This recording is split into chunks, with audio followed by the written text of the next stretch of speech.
Hello മക്കളെ, യൂണിറ്റൈ ലേണിങ്ങിൻ്റെ മറ്റൊരു വീഡിയോയിലേക്ക് സ്വാഗതം. 10ാം ക്ലാസ്സിലെ ക്രിസ്മസ് പരീക്ഷയ്ക്ക് ഏറ്റവും നിർബന്ധമായിട്ട് പഠിച്ചിരിക്കേണ്ട 4ാമത്തെ chapter gas laws and mole concept. Okay, 2 ഭാഗമായിട്ടാണ് ചാപ്റ്റർ ഉള്ളത്. 3 ഗ്യാസ് ലോസും പിന്നെ മോൾ കൺസെപ്റ്റും. നിർബന്ധമായിട്ടും ഈ ചാപ്റ്റർ ഫുള്ള് പഠിച്ചിരിക്കണം സെക്കൻഡ് ടേം എക്സാമിനേഷന് പോകുമ്പോൾ. ഓക്കെ, അപ്പോൾ അതിൽ ഏറ്റവും പ്രധാനപ്പെട്ട കുറച്ച് ക്വസ്റ്റ്യൻസ് നമ്മളിവിടെ ഡിസ്കസ് ചെയ്യുകയാണ്. അപ്പോൾ അതുമായി ബന്ധപ്പെട്ട ആ ക്വസ്റ്റ്യനിലേക്ക് പോകുന്നതിന് മുമ്പ് ചാപ്റ്ററിൻ്റെ ഏറ്റവും ഇമ്പോർട്ടൻ്റ് ആയിട്ടുള്ള കുറച്ച് കാര്യങ്ങൾ ആദ്യം ഒന്ന് ശ്രദ്ധിക്കുക, എന്നിട്ട് നമുക്ക് ക്വസ്റ്റ്യൻസ് ചെയ്യാം. നോക്കാം, ചാപ്റ്ററിൽ ഏറ്റവും പ്രധാനമായി പറയപ്പെടുന്ന 3 ഗ്യാസ് ലോസ്. ഓക്കെ, ഒന്നാമത്തെ ഗ്യാസ് ലോസിൻ്റെ പേര് നമുക്ക് എല്ലാവർക്കും അറിയാം, എന്താണ്? ബോയിൽസ് ലോ അഥവാ ബോയിൽ നിയമം. ഓക്കെ, എല്ലാവർക്കും അറിയുന്ന ഒരു നിയമം തന്നെയാണ്. ഒരു വാതകത്തിൻ്റെ വ്യാപ്തം, വോളിയം എന്ന് പറയുന്നത്, അതിൻ്റെ മർദ്ദത്തിന് അഥവാ പ്രഷറിന് വിപരീത അനുപാതത്തിലായിരിക്കും. എന്ന് പറഞ്ഞാൽ ഇൻവേഴ്സ്ലി പ്രൊപ്പോർഷണൽ ആയിരിക്കും. ഇതാണ് ബോയിൽസ് ലോ. ഓക്കെ, കണ്ടീഷൻ ഉണ്ട്, ടെമ്പറേച്ചറും അതുപോലെ തന്നെ മാസും ഇത് രണ്ടും എന്തായിരിക്കണം? കോൺസ്റ്റൻ്റ് ആയിരിക്കണം. ഓക്കെ, അതാണ് കണ്ടീഷൻ. അങ്ങനെ താപനില അല്ലെങ്കിൽ ടെമ്പറേച്ചർ കോൺസ്റ്റൻ്റ് ആയിരിക്കുമ്പോൾ, സ്ഥിരമായിരിക്കുമ്പോൾ, ഒരു വാതകത്തിൻ്റെ അല്ലെങ്കിൽ ഒരു ഗ്യാസിൻ്റെ വോളിയം എന്ന് പറയുന്നത് അതിൻ്റെ മർദ്ദത്തിന് പ്രഷറിന് ഇൻവേഴ്സ്ലി പ്രൊപ്പോർഷണൽ. എന്ന് പറഞ്ഞാൽ എന്താ? മർദ്ദം ഇങ്ങനെ കൂട്ടുകയാണെങ്കിൽ വോളിയം എന്ത് ചെയ്യുന്നു? കുറയുന്നു, വ്യാപ്തം കുറയുന്നു. പ്രഷർ കുറക്കുകയാണെങ്കിൽ വോളിയം എന്ത് ചെയ്യുന്നു? വ്യാപ്തം എന്ത് ചെയ്യുന്നു? കൂടുന്നു. ഇതാണ് ബോയിൽസ് ലോ. ഓക്കെ, അപ്പോൾ നമുക്ക് ഇതിൻ്റെ ഒരു മാത്തമാറ്റിക്കൽ റെപ്രസെൻറ്റേഷൻ എന്നുള്ള നിലക്ക് നമുക്ക് P V is equal to നമുക്ക് എന്ത് ചെയ്താൽ കെ എന്ന് എഴുതാം. ഓക്കെ, ഇതിൽ നിന്ന് നമുക്ക് അതിൻ്റെ ഒരു ഇക്വേഷൻ ആയിട്ട് നമുക്ക് പഠിച്ചു വെക്കാം. P1V1 is equal to P2V2. ഈ ഇക്വേഷൻ നമ്മൾ പ്രോബ്ലം ചെയ്യാൻ വേണ്ടിയിട്ട് യൂസ് ചെയ്യും. ഓക്കെ, പ്രോബ്ലം നമുക്ക് ക്വസ്റ്റ്യനിൽ ചെയ്യാം. ഓക്കെ, അപ്പോൾ ഇത്രയും കാര്യങ്ങൾ നിർബന്ധമായിട്ടും ബോയിൽസ് ലോ പഠിച്ചു വെക്കാം. ഇനി അടുത്തത് ബോയിൽസ് ലോൻ്റെ ഒരു ഗ്രാഫിക്കൽ റെപ്രസെൻറ്റേഷൻ ഒന്ന് ഓർത്ത് വെക്കാം. ഓക്കെ, ബോയിൽസ് ലോൻ്റെ ഗ്രാഫിക്കൽ റെപ്രസെൻറ്റേഷൻ നോക്കാം. ഗ്രാഫിൻ്റെ 2 ആക്സിസ് ഉണ്ട്. നോക്കാം, ഒരു ആക്സിസിൽ പി ഉണ്ട്, ഒരു ആക്സിസിൽ വി ഉണ്ട്. ഓക്കെ, ഒന്ന് മർദ്ദമാണ്, ഒന്ന് വ്യാപ്തമാണ്. ഓക്കെ, ദെൻ ഇത് രണ്ടും ഇൻവേഴ്സ്ലി അഥവാ വിപരീത അനുപാതത്തിലായതുകൊണ്ട് തന്നെ നമുക്കറിയാം മർദ്ദം കൂട്ടുന്ന സമയത്ത് വ്യാപ്തം എന്ത് ചെയ്യുന്നു? കുറയുന്നു. അപ്പോൾ ആ ഗ്രാഫ് കാണിക്കുന്നത് ഇങ്ങനെയായിരിക്കും. ഓക്കെ, വിപരീത അനുപാതത്തിലാണ്. ഓക്കെ, ഇനി ചില സമയത്ത് ചിലപ്പോൾ ഇങ്ങനെ ഒരു ക്വസ്റ്റ്യൻ വരികയാണ്. അതാ വൈ ആക്സിസിൽ പി വി എന്ന് തരികയാണ്. ഇവിടെ നമ്മൾ പഠിച്ചിട്ടുണ്ടല്ലോ, പി വി എന്ന് പറയുന്നത് എന്താണ്? ഒരു കോൺസ്റ്റൻറ്റ് വാല്യൂ ആണ്, എന്ന് പറഞ്ഞാൽ ഒരു സ്ഥിരസംഖ്യയാണ്. അപ്പോൾ ഈ പി വിൻ്റെ ഗ്രാഫ് എപ്പോഴും എന്തായിരിക്കും? നേരെ ഇങ്ങനെ വരച്ച് കൊടുത്താൽ മതി. ഓക്കെ, അപ്പോൾ ഇവിടെ നമുക്ക് ചിലപ്പോൾ പി തരാം, അല്ലെങ്കിൽ എന്ത് തരാം? വി തരാം, എന്തും തരാം. പക്ഷേ ഇവിടെ വൈ ആക്സിസിൽ പി വി ആവുന്ന സമയത്ത് ഈ ഗ്രാഫ് ഇങ്ങനെയായിരിക്കും ഉണ്ടാവാം. ഓക്കെ, അങ്ങനെ 2 ഗ്രാഫുകൾ ഒന്ന് നോട്ട് ചെയ്ത് വെക്കാം. ഇനി സിറ്റുവേഷൻസ് ആണ്, നമ്മുടെ ബോയിൽസ് ലോയുമായി ബന്ധപ്പെട്ട കുറച്ച് സന്ദർഭങ്ങൾ ഒന്ന് ഓർത്ത് വെക്കാം. റെഡി? എല്ലാവരും പഠിച്ചതാണ്, എല്ലാവർക്കും ഓർമ്മ ഉള്ളതാണ്. ശ്രദ്ധിച്ചോളി, ഒരു അക്കോറിയത്തിൻ്റെ താഴെ നിന്ന് മുകളിലേക്ക് ഇങ്ങനെ വരുന്ന കുമിളകളുടെ വായു കുമിളകളുടെ എയർ ബബിൾസിൻ്റെ വലുപ്പം ഇങ്ങനെ പതുക്കെ ഇങ്ങനെ കൂടി വരും.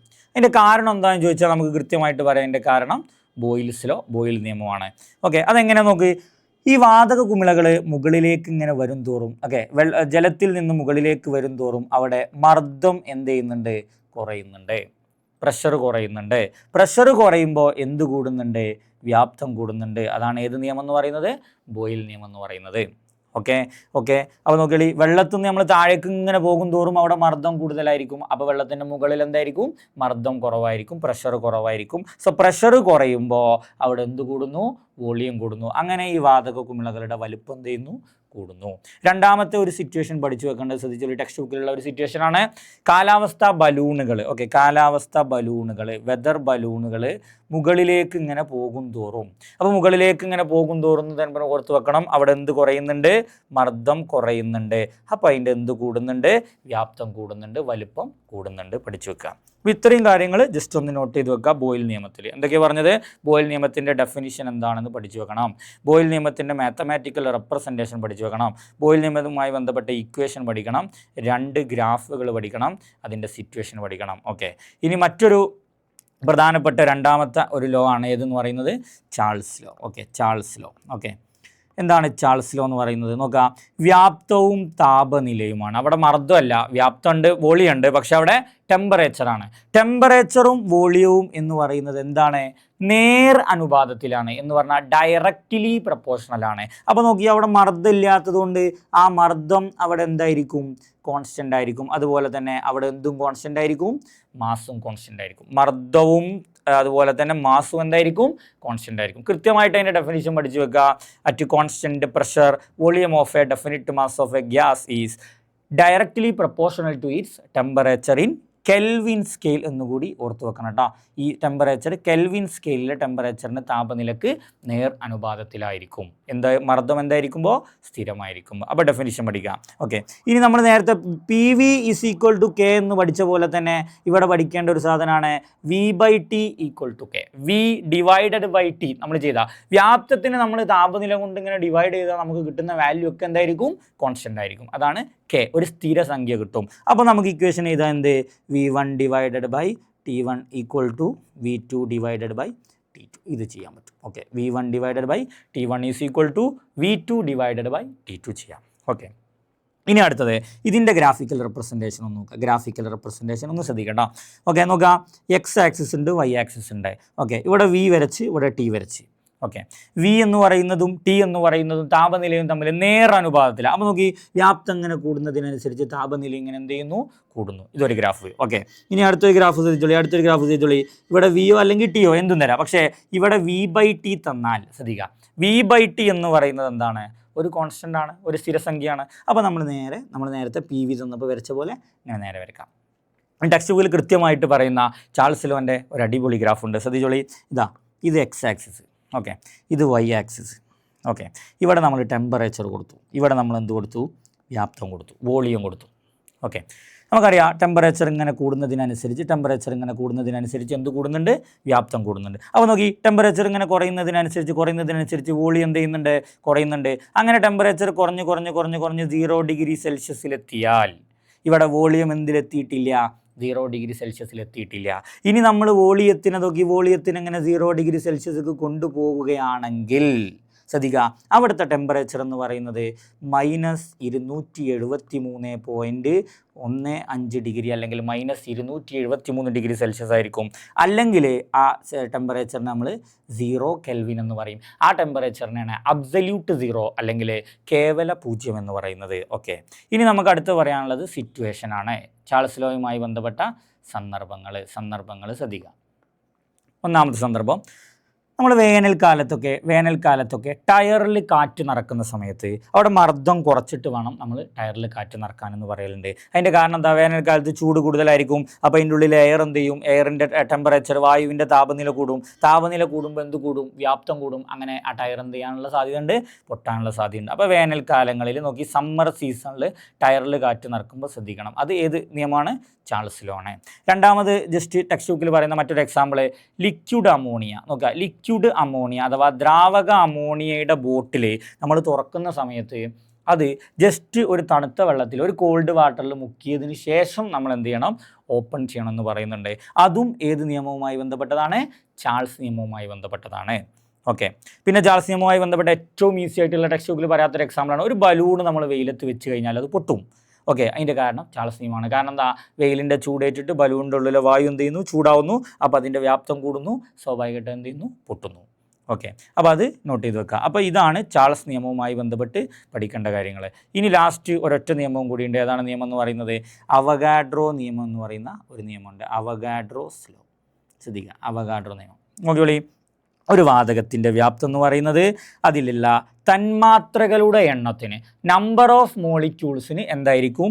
നേർ അനുപാതത്തിലായിരിക്കും, ഡയറക്റ്റ്ലി പ്രൊപ്പോർഷണൽ ആയിരിക്കും. കണ്ടീഷൻ എന്താ? പ്രഷറും ടെമ്പറേച്ചറും എന്തായിരിക്കും? കോൺസ്റ്റൻ്റ് ആയിരിക്കും. പ്രഷറും ടെമ്പറേച്ചറും എന്തായിരിക്കും? കോൺസ്റ്റൻ്റ് ആയിരിക്കും. പഠിച്ചു വെക്കുക.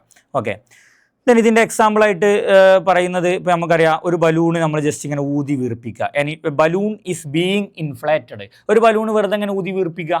ഓക്കെ, അപ്പോൾ അത് അവഗാഡ്രോ ലോൻ്റെ, നമ്മൾ ബലൂൺ ഊതി വീർപ്പിക്കുന്ന സമയത്ത് മോളിക്യൂൾസിൻ്റെ എണ്ണം അങ്ങനെ കൂടുന്നുണ്ട്, അപ്പോൾ ബലൂണിൻ്റെ വലിപ്പം അങ്ങനെ കൂടുന്നുണ്ട്. അത് അവഗാഡ്രോ ലോ. ഒരു ഫുട്ബോളിൽ നമ്മളിങ്ങനെ കാറ്റ് നിറക്കുമ്പോൾ ഫുട്ബോളിൻ്റെ സൈസ് ഇങ്ങനെ കൂടുന്നുണ്ട്. അതേതാണ്? അവഗാഡ്രോ നിയമമാണ്. ഓക്കെ, അപ്പോൾ ഈ ബലൂൺ വെച്ചിട്ട് തന്നെ നമ്മളെ 3 ചോദ്യങ്ങൾ നമ്മളെ കൺഫ്യൂഷൻ ആക്കും. ഒരു ബലൂൺ വെറുതെ ഇങ്ങനെ ഊതി വീർപ്പിക്കുന്നു എന്ന് പറഞ്ഞാൽ അത് അവഗാഡ്രോ നിയമമാണ്. ഊതി വീർപ്പിച്ച ബലൂൺ വെയിലത്ത് വെക്കുമ്പോൾ പൊട്ടുന്നു എന്ന് പറഞ്ഞാൽ അത് ചാൾസ് നിയമമാണ്. ഇനി നേരെ തിരിച്ച് ഊതി വീർപ്പിച്ച ബലൂൺ നമ്മൾ വെള്ളത്തിലേക്ക് മുക്കുമ്പോൾ അവിടെ മർദ്ദം കൂടിയിട്ട് അതിൻ്റെ വലിപ്പം കുറയുന്നുണ്ട്, അത് ബോയിൽ നിയമമാണ്. അത് പഠിച്ചു വെക്കണം. അപ്പോൾ ഈ 3 നിയമത്തിൽ നമ്മൾ പഠിച്ചു വെക്കേണ്ടത് ബോയിൽ നിയമം, ചാൾസ് നിയമം, അവഗാഡ്രോ നിയമത്തിൻ്റെ ഡെഫിനിഷൻ കൃത്യമായിട്ട് പഠിച്ചു വെക്കുക. പിന്നെ അതിൻ്റെ മാത്തമാറ്റിക്കൽ റെപ്രസെൻറ്റേഷനും ഇക്വേഷനും പഠിച്ചു വെക്കുക. ഗ്രാഫിക്കൽ റെപ്രസെൻറ്റേഷൻ പഠിച്ചു വെക്കുക. നിർബന്ധമായിട്ടും സിറ്റുവേഷൻസ് പഠിച്ചു വെക്കുക. ഒരു സിറ്റുവേഷൻ തന്നു കഴിഞ്ഞാൽ ഇത് ഏത് നിയമവുമായി ബന്ധപ്പെട്ടതാണ് എന്ന് പഠിച്ചു വെക്കുക. ഓക്കെ, അപ്പോൾ ഇത്രയും കാര്യങ്ങൾ അറിഞ്ഞു കഴിഞ്ഞാൽ നമുക്ക് ഇതിലേറെ കുറേ ക്വസ്റ്റ്യൻസ് കൃത്യമായിട്ട് നമുക്ക് എന്ത് ചെയ്യാൻ പറ്റുന്നു, അറ്റൻഡ് ചെയ്യാൻ പറ്റുന്നു. ഒന്നാമത്തെ ചോദ്യം നോക്കാം. ഇവിടെ ചോദ്യം ഒന്ന് വായിച്ചു നോക്കുക, ശ്രദ്ധിച്ചോളി. The size of an air bubble coming up from the bottom of an aquarium increase. നോക്കി, ഒരു അക്വേറിയത്തിൻ്റെ അടിയിൽ നിന്ന് മുകളിലേക്ക് വരുമ്പോൾ വാതക കുമിളകളുടെ വലിപ്പം എന്ത് ചെയ്യുന്നു, വർദ്ധിക്കുന്നു. ഇത് ഏത് വാതക നിയമവുമായി ബന്ധപ്പെട്ടിരിക്കുന്നു? വളരെ കൃത്യമായിട്ട് നമ്മളിവിടെ പറഞ്ഞിട്ടുണ്ട്. ഇത് ഏത് വാതക നിയമമാണ്? അക്വേറിയത്തിൻ്റെ മുകളിൽ വരുമ്പോൾ അതിൻ്റെ വലിപ്പം കൂടുന്നത് ഏത് നിയമമാണ്? ബോയിൽ നിയമം, Boyle's law. Okay, state the law എന്നാണ് എന്ന് പറഞ്ഞാൽ കൃത്യമായിട്ട് സ്റ്റേറ്റ് ചെയ്യുക എന്ന് പറഞ്ഞാൽ എന്താ, അതിൻ്റെ ഡെഫിനിഷൻ, അതിൻ്റെ കൃത്യമായ ഒരു നിർവചനം എഴുതുക എന്നുള്ളതാണ് ചോദ്യത്തിൽ പറയുന്നത്. അപ്പോൾ നമുക്കറിയാം സ്റ്റേറ്റ് ദ ലോ എന്താണ്? താപനില സ്ഥിരമായിരിക്കുമ്പോൾ ഒരു നിശ്ചിത വാതകത്തിൻ്റെ വ്യാപ്തവും മർദ്ദവും വിപരീത അനുപാതത്തിലായിരിക്കും എന്നുള്ളതാണ് അതിൻ്റെ സ്റ്റേറ്റ്മെൻറ്റ്. അത് കൃത്യമായിട്ട് നേരത്തെ പറഞ്ഞ ഡയറക്റ്റ് ക്വസ്റ്റ്യൻ ആണ്. ഇങ്ങനത്തെ ഡയറക്റ്റ് ക്വസ്റ്റ്യൻ ഒക്കെ വന്നാൽ ഈസി ആയിട്ട് നമുക്ക് ക്വസ്റ്റ്യൻ അറ്റൻഡ് ചെയ്യാം. ഓക്കെ, ഇനി അടുത്തൊരു ചോദ്യം നോക്കാം.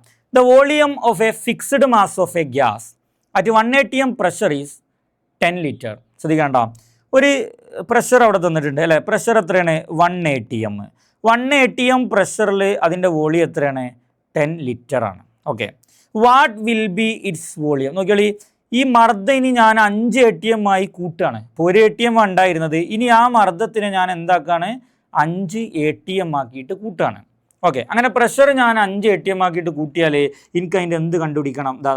വോളിയം കണ്ടുപിടിക്കണം. റെഡി, വോളിയം ഞാൻ കാൽക്കുലേറ്റ് ചെയ്യണം. ഓക്കെ, അപ്പോൾ ഞാൻ നോക്കി, ഇതിനെ P1 എന്നും ഇതിനെ V1 എന്നും കൊടുത്തു. ഓക്കെ, ഇതിനെ P2 എന്ന് കൊടുത്ത് എനിക്ക് കണ്ടുപിടിക്കേണ്ടത് എന്താണ്? V2 ആണ് കാൽക്കുലേറ്റ് ചെയ്യേണ്ടത്. റെഡി, ഓക്കെ, നമ്മളെ ബോയിൽസും അനുസരിച്ച് നമ്മൾ ഇക്വേഷൻ നമ്മൾ പഠിച്ചിട്ടുണ്ട്. എന്താണ്? P1 V1 is equal to P2 V2. P1 എത്രയാണ്? നമ്മൾ 1 എന്ന് കൊടുക്കുന്നു. ദെൻ V1 എത്രയാണ്? 10 എന്ന് കൊടുക്കുന്നു. ദെൻ P2 എത്രയാണ്? P2 5 എന്ന് കൊടുക്കുന്നു. V2 നമുക്കറിയില്ല, നമ്മൾ V2 തന്നെ കൊടുക്കുന്നു. റെഡി, ഓക്കെ, അങ്ങനെ ഇത് സോൾവ് ചെയ്യുന്നു. ഇതെന്താവുന്നു? 10 ആവുന്നു. Okay, then 10 equal to 5 into V2. അപ്പോൾ നമുക്കിവിടെ V2 കൃത്യമായിട്ട് കിട്ടും. ഈ 5 അങ്ങോട്ട് കൊടുന്നാൽ എന്താവും? 10 ഡിവൈഡഡ് ബൈ 5. നമുക്ക് V2 എത്ര കിട്ടും? 2 ലിറ്റർ എന്ന ആൻസർ കിട്ടും. എത്ര കിട്ടും? 2 ലിറ്റർ. ഓക്കെ ആണോ? ഈ ഇക്വേഷൻ വെച്ചിട്ടാണ് ചെയ്യേണ്ടത്. ബോയിൽ നിയമത്തിൻ്റെ equation P1 V1 is equal to P2 V2. റെഡിയാണോ? ഓക്കെ, അപ്പോൾ നോക്കി, ഇവിടെ നമുക്ക് P1 V1 ക്വസ്റ്റ്യനിൽ തരുന്നു, P2 തരുന്നു, പക്ഷെ എന്ത് തരുന്നില്ല? V2 തരുന്നില്ല. നമ്മൾ ആ ഇക്വേഷൻ വെച്ചിട്ട് ഈ V2 കണ്ടുപിടിക്കും. നോക്കി, 1 atm മർദ്ദത്തിൽ അതിൻ്റെ വ്യാപ്തം 10 ലിറ്റർ ആയിരുന്നല്ലോ. അപ്പോൾ ഞാൻ മർദ്ദം കൂട്ടി എത്ര ആക്കി? 5 ആക്കി മാറ്റി. അപ്പോൾ മർദ്ദം ഇൻക്രീസ് ചെയ്തു, പ്രഷർ കൂട്ടി. അപ്പോൾ സ്വാഭാവികമായിട്ട് നമുക്കറിയാം വോളിയം എന്ത് ചെയ്യുന്നു? കുറയുന്നു. ഇത് ഏത് വാതക നിയമവുമായി ബന്ധപ്പെട്ടതാണെന്നുള്ള രണ്ടാമത്തെ ചോദ്യത്തിൽ വളരെ ഈസി. പ്രഷറും വോളിയവുമായിട്ടുള്ള ക്വസ്റ്റ്യൻ ആണെങ്കിൽ ഉറപ്പിക്കുക അത് ഏത് നിയമമാണ്? ബോയിൽ നിയമം. ഓക്കെ ആണോ? ഇനി ടെമ്പറേച്ചറാണ് വരുന്നതെങ്കിൽ നമുക്ക് നേരെ എന്ത് ചെയ്താൽ അത് ജാൾസ് നിയമമാണെന്ന് എഴുതാം. തന്മാത്രകളുടെ എണ്ണമാണ്, നമ്പർ ഓഫ് മോളിക്യൂളാണ് വരുന്നതെങ്കിൽ നമ്മൾ എന്ത് എഴുതുന്നു? അവഗാഡ്രോ നിയമം എന്നും എഴുതുന്നു. ഓക്കെ, ഇനി അടുത്തൊരു ക്വസ്റ്റ്യൻ നോക്കി. ഇവിടെ ഒരു അസേഷൻ ആൻഡ് റീസൺ, ഒരു പ്രസ്താവനയും അതിൻ്റെ കാരണവുമാണ് തന്നിരിക്കുന്നത്. നോക്കാം, നമ്മൾ ആദ്യം പ്രസ്താവന ഒന്ന് വായിച്ചു നോക്കാം. നോക്കി, ഒരു ഗ്യാസ്, ഓക്കെ, ഒരു വാതകത്തിൻ്റെ 1 atm മർദ്ദത്തിൽ അതിൻ്റെ വ്യാപ്തം 44 ലിറ്ററാണ്. ഓക്കെ, 1 atm മർദ്ദത്തിൽ 44 ലിറ്ററാണ്. അപ്പോൾ നോക്കി, P1 എത്രയാണ്? P1 1 atm. ഓക്കെ, V1 എത്രയാണ്? 44 ലിറ്റർ. അതൊക്കെ. ഓക്കെ, ഇനി will compress to 11 litre. Okay, P2 എന്ന് പറയുന്നത് അവിടെ 4 atm ആണ്. ഞാൻ മർദ്ദം 4 atm ആക്കുമ്പോൾ അതിൻ്റെ വ്യാപ്തി എത്രയാവുന്നു? 11 ലിറ്റർ ആകുന്നു എന്നവിടെ തന്നിട്ടുണ്ട്. ഇത് റെഡിയാണെന്ന് നോക്കിയാൽ മതി. നമ്മളെ ഇക്വേഷൻ എന്താ? P1 V1 is equal to P2 V2. P1 V1 1 × 44 equal to P2 V2 4 × 11. റെഡിയാണോ? 1 × 44 എത്ര? 44. അപ്പോൾ 4 × 11 എത്ര?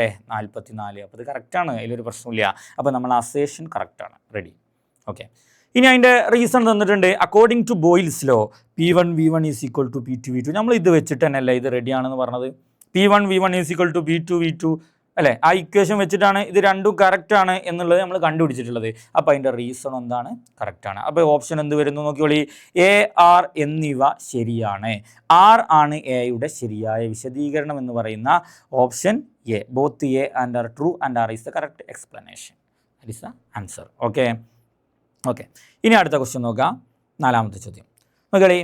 The relationship between the volume and temperature of a fixed mass of a gas at constant pressure is illustrated in the graph below. ഒരു graph തന്നിട്ടുണ്ട്, pressure constant ആണ്, ഒന്നും നോക്കണം. നമ്മൾ നോക്കി വളരെ സിമ്പിളായിട്ട് ഇതാ ഈ ഗ്രാഫിൻ്റെ ഇവിടെ എന്താ ടെമ്പറേച്ചർ, ഇവിടെ എന്താ വോളിയം, ഇത്രയും നോക്കി. ഇതാ വ്യാപ്തവും ടെമ്പറേച്ചറും തരുന്ന ലോ ഏതാ ചാൾസ് ലോ. അപ്പോൾ ഇത് ഏത് ലോ ആണെന്ന് ചോദിച്ചാൽ ഒന്നും നോക്കണ്ട, എന്ത് ചാൾസ് ലോ, ചാൾസ് നിയമം. നോക്കി നേരെയാണ് പോകുന്നത്. കാരണം എന്താ വോളിയവും ടെമ്പറേച്ചർ എന്താണ് നേരാനുപാതത്തിലാണ്. ഓക്കെ, അത് ഡയറക്റ്റ്ലി പ്രൊപ്പോർഷനിലാണ്. അപ്പോൾ ഈ ഗ്രാഫ് നേരെ മേലെ പോകുന്നു. റെഡിയാണല്ലോ. ഓക്കെ, ഇനി അടുത്ത 2ാമത്തെ ക്വസ്റ്റ്യൻ പ്രോബ്ലം ചെയ്യാനാണ്. ശ്രദ്ധിച്ചോളി. If the volume of this gas is 150 litre at 300 kelvin. Okay, 300 കെൽവിനിൽ അതിൻ്റെ വ്യാപ്തം 150 ലിറ്ററാണ്. അപ്പോൾ ആദ്യം നമുക്കൊരു ടെമ്പറേച്ചർ തന്നു. ശ്രദ്ധിച്ചോളി കേട്ടോ. T1 300 kelvin. Okay then V1 എത്ര തന്നു? 150 ലിറ്റർ ഒന്ന് തന്നു.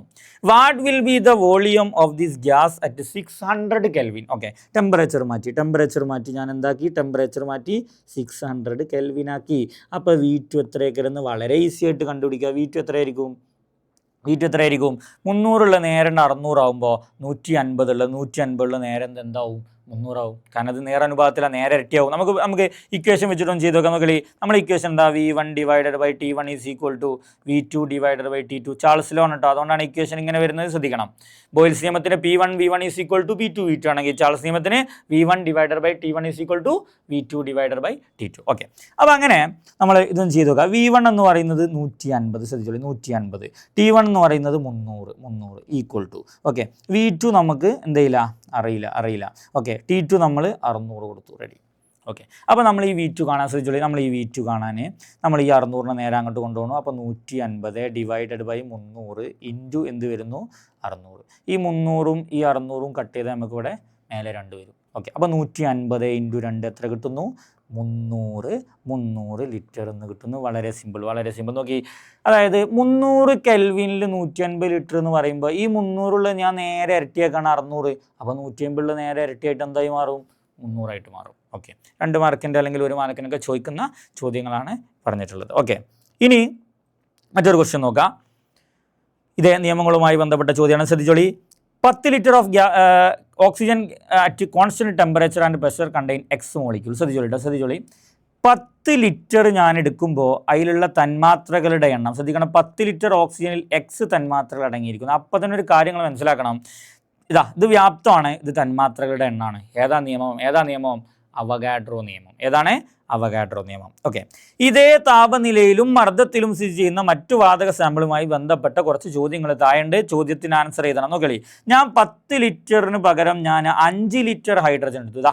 5 ലിറ്റർ ഇവിടെ എടുത്താൽ ശ്രദ്ധിച്ചോളി, 5 ലിറ്റർ എടുത്താൽ 10 ലിറ്റർ എടുത്താൽ X നമ്പർ ഓഫ് മോളിക്യൂൾ ഉണ്ട്. അപ്പോൾ 5 ലിറ്റർ 10ൻ്റെ നേരെ പകുതിയാണ് 5. അപ്പോൾ അവിടെ തന്മാത്രകളുടെ എണ്ണം Xൻ്റെ നേരെ പകുതി എന്ത് കിട്ടും? X/2 എന്ന ആൻസർ കിട്ടും. X/2. കാരണം എന്താ? അവഗാഡ്രോ നിയമം അനുസരിച്ച് വ്യാപ്തവും തന്മാത്രകളുടെ എണ്ണവും നേരനുപാതത്തിലാണ്. അപ്പോൾ തന്മാത്രകളുടെ എണ്ണം കൂടുമ്പോൾ എന്ത് കൂടുന്നു? വ്യാപ്തം കൂടുന്നു. തന്മാത്രകളുടെ എണ്ണം കുറയുമ്പോൾ എന്ത് കുറയുന്നു? വ്യാപ്തം കുറയുന്നു. ഓക്കെ, ദെൻ അടുത്ത് നോക്കിയോളി. ഇനി 3x ആക്കുന്നു. ഇതാ നമ്പർ ഓഫ് മോളിക്യൂൾ X ഉള്ളത് ഞാൻ മാറ്റിയിട്ട് എന്താക്കാണ്? 3x. അപ്പോൾ Xനെ ഞാൻ ഇൻറ്റു 3 ചെയ്തു. അപ്പോൾ ഞാൻ ഈ 10ന് എന്ത് ചെയ്യുന്നു? ഇൻറ്റു 3 ചെയ്യുന്നു. അപ്പോൾ ലിറ്റർ 30 ലിറ്റർ ആവുന്നു. അപ്പോൾ ആൻസർ ഇവിടെ എന്ത് വരുന്നു? 30 ലിറ്റർ എന്ന് വരുന്നു. വളരെ സിമ്പിൾ. അപ്പോൾ അവഗാഡ്രോ നിയമവുമായി ബന്ധപ്പെട്ടും ഇങ്ങനെ പ്രോബ്ലംസ് വരാം. അതിങ്ങനെ സാധാരണഗതിയിൽ ഇങ്ങനെ തന്നെ X നമ്പർ ഓഫ് മോളിക്യൂൾ എന്ന് പറയുന്നു. അപ്പോൾ അവിടെ ശ്രദ്ധിക്കേണ്ട കാര്യം ഇതാണ്. X ഞാൻ ഇനി ഇത് എത്ര ഉള്ളതാ? ഞാൻ X 2x ആക്കി. നമ്പർ ഓഫ് മോളിക്യൂൾ X ഉള്ള 2x ആക്കിയാലേ ഈ 10 ഉള്ളത് 2 × 10 എന്താവും? 20 ആവും. അത്രയേ ഉള്ളൂ. അപ്പോൾ ഇത് അവഗാഡ്രോ നിയമവുമായി ബന്ധപ്പെട്ട ഒരു ചോദ്യമാണ്. ഓക്കെ, അത് വളരെ സിമ്പിളാണെന്നാണ് മനസ്സിലാക്കുന്നത്. ഓക്കെ, അപ്പോൾ വാതക നിയമങ്ങളും മോൾ സങ്കല്പവും എന്ന് പറയുന്ന ഭാഗത്തു നിന്ന് പ്രധാനപ്പെട്ട 3 വാതക നിയമങ്ങളാണ് നമ്മൾ ഇതുവരെ പറഞ്ഞിട്ടുള്ളത്. ബോയിൽ നിയമം, ചാൾസ് നിയമം, അവഗാഡ്രോ നിയമം. ഈ 3 വാതക നിയമങ്ങളുമായി ബന്ധപ്പെട്ടിട്ടുള്ള അത്യാവശ്യം ഏറ്റവും ഇമ്പോർട്ടൻ്റ് ആയിട്ടുള്ള പ്രോബ്ലംസും അതിൻ്റെ കൂടെ ചെയ്തിട്ടുണ്ട്. അതുമായി ബന്ധപ്പെട്ട കണ്ടൻറ്റുകളും പറഞ്ഞിട്ടുണ്ട്. ഇനി ഏറ്റവും കൂടുതൽ വരുന്ന ക്രിസ്മസ് എക്സാമിന് വളരെ നന്നായിട്ട് ഈ കണ്ടൻറ്റുകൾ പഠിച്ചെടുക്കുക. ഏറ്റവും ഇമ്പോർട്ടൻ്റ് ആയിട്ടുള്ള ഈ 3 വാതക നിയമങ്ങളിൽ നിന്ന് 1-2 വാതക നിയമങ്ങളിൽ വളരെ ഇമ്പോർട്ടൻ്റ് ആയിട്ടുള്ള ക്വസ്റ്റ്യൻസ് നിങ്ങൾക്ക് വരും. ഏറ്റവും നന്നായിട്ട് നിങ്ങൾക്ക് എഴുതാൻ പറ്റട്ടെ എന്ന് പറഞ്ഞുകൊണ്ട് മറ്റൊരു വീഡിയോയിൽ മോൾ കൺസെപ്റ്റുമായിട്ട് കാണാമെന്ന് പറഞ്ഞുകൊണ്ട് നിർത്തുന്നു. Thank you.